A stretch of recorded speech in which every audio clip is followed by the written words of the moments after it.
સિંદૂર ભારતીય સંસ્કૃતિમાં, ખાસ કરીને હિન્દુ ધર્મમાં, સૌભાગ્ય અને અખંડ સૌભાગ્યવતી હોવાની અત્યંત મહત્વપૂર્ણ નિશાની છે. તેનો ઇતિહાસ સિંધુ ખીણની સંસ્કૃતિ જેટલો જૂનો છે અને પૌરાણિક કથાઓમાં પણ તેનું મહત્વ વર્ણવાયેલું છે. ધાર્મિક રીતે તે પતિના દીર્ઘાયુષ્ય અને સકારાત્મક ઉર્જા સાથે જોડાયેલું છે, તેમજ તેને માતા પાર્વતી અને સીતાની ઉર્જાનું પ્રતીક મનાય છે.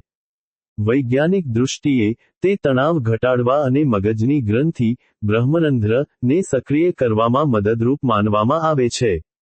પરંપરાગત રીતે હળદર અને ચૂનાથી બનતું સિંદૂર હવે આધુનિક રીતે પારા, મર્ક્યુરી સલ્ફાઇડ અને લીડ, રેડ લીડ, જેવા રસાયણોથી બને છે, જે સ્વાસ્થ્ય માટે હાનિકારક હોઈ શકે છે. તેથી, કુદરતી ઘટકોમાંથી બનેલા સિંદૂરનો ઉપયોગ કરવો વધુ સુરક્ષિત ગણાય છે. સિંદૂર માત્ર એક શૃંગાર નથી, પરંતુ તે ભારતીય નારીની આસ્થા અને પરંપરાનું પ્રતીક છે.